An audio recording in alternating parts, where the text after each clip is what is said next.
পিছিয়ে আছে, তার মধ্যে অন্যতম একটি কারণ তিনি তুলে ধরেছেন ইনফেরিয়রিটি কমপ্লেক্স, হীনম্মন্যতায় ভোগা। আজকে আহলে হাদিসদের হীনম্মন্যতায় ভোগার একটা উদাহরণ আপনাকে দেই। সেকুলারিজম এবং ন্যাশনালিজমের বিরুদ্ধে উনি বলেছে, উদাহরণটা বুঝতে হলে একটু সেকুলারিজম বুঝবেন, একটু ন্যাশনালিজম বুঝবেন। উনি বলেছেন কওমিয়াত, কওমিয়াত মানে ন্যাশনালিজম। কওমিয়াতের যে মূর্তি আছে এই মূর্তি আমাদের ভেঙে দিতে হবে, ন্যাশনালিজমের যে মূর্তি আছে এই মূর্তি আমাদের ভেঙে দিতে হবে, সেকুলারিজমের যে মূর্তি আছে এই মূর্তি আমাদের ভেঙে দিতে হবে। এই সেকুলারিজম, এই ন্যাশনালিজম তাগুত এবং শিরকের কাছাকাছি মহা অন্যায় এবং মহা অপরাধ।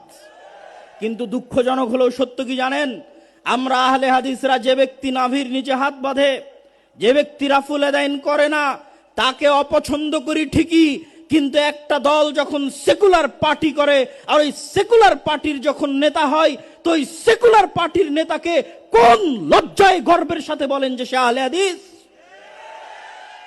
তওবা করা উচিত। একটা সেকুলার পার্টির নেতা কিভাবে আহলে হাদিস হতে পারে?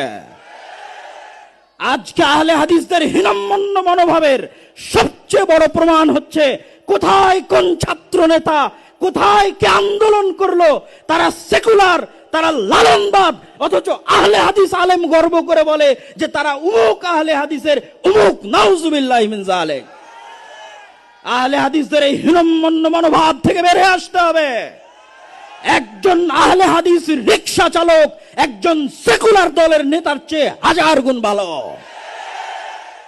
একজন আহলে হাদিস মুচি এবং মজুরি একজন ন্যাশনালিস্ট দলের, সেকুলার দলের নেতার চাইতে, ছাত্র আন্দোলনের নেতার চাইতে লক্ষ কোটি গুণে ভালো। অথচ আহলে হাদিস আলেমের সন্তান যখন প্রধান উপদেষ্টার দরবারে গিয়ে নিজেকে আহলে হাদিস দাবি করে, তখন কেন গায়ে জ্বলে?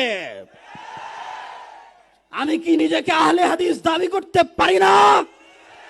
আহলে হাদিস কি ব্রাহ্মণ্যবাদ, যে নির্দিষ্ট একটা গোত্র, নির্দিষ্ট একটা দলের জন্য সীমাবদ্ধ থাকবে? পৃথিবীর আশেপাশে কোণে, উত্তর থেকে দক্ষিণ, পূর্ব থেকে পশ্চিম, যেখানে যারা কোরআন এবং সহিহ হাদিসের মতবাদের উপর অটল থাকবে তারাই আহলে হাদিস। আল্লাহু তাকবীর, আল্লাহু তাকবীর। আব্দুর রাজ্জাক বিন ইউসুফ কোনদিন বাংলার মাটিতে শিরক এবং বিদআতের সাথে আপোষ করেনি। আব্দুর রাজ্জাক বিন ইউসুফের সন্তান হিসেবে যদি কোনদিন শিরক এবং বিদআতের সাথে আপোষ করতে হয়, দাওয়াতি কাজ বন্ধ করে দেব, তবু শিরক এবং বিদআতের সাথে আপোষ করব না। এই আপোষহীন মানসিকতার নাম আহলে হাদিস। আর একজন আহলে হাদিস আলেমের সন্তান হিসেবে, আহলে হাদিস আকীদা লালনকারী হিসেবে পৃথিবীর যে প্রান্তে আমাকে উপস্থিত করা হোক না কেন, পৃথিবীর যে কোনো জায়গায় আমাকে ডাকা হোক না কেন, সেই প্রত্যেক জায়গায় আমি নিজেকে আহলে হাদিস বলেই পরিচয় দিব। আর গর্বের সাথে বলতে চাই যে একটা সেকুলার পার্টির নেতার চাইতে, লালন মতবাদে বিশ্বাসী নেতার চাইতে একজন আহলে হাদিস রিকশা চালক, একজন আহলে হাদিস দিন মজুর, যার আকীদা সালাফি, যার বিশ্বাস সঠিক, সে বেশি ভালো, বেশি কল্যাণকর আল্লাহ সুবহানাহু ওয়া তাআলার নিকটে। অতএব আহলে হাদিসদেরকে আপোষকামী মনোভাব থেকে বের হয়ে আসতে হবে। এই আপোষকামী মনোভাবের কথা আল্লামা আব্দুল্লাহিল কাফি আল কুরাইশি তার ইনফেরিয়রিটি কমপ্লেক্স আহলে হাদিস পরিচিতি বইয়ের মধ্যে তুলে ধরেছেন। সম্মানিত উপস্থিতি, আহলে হাদিসদের আপোষহীন হতে হবে, নিজেকে নিয়ে গর্ব করতে শিখতে হবে, আহলে হাদিস জাতিকে নিয়ে গর্ব করতে শিখতে হবে।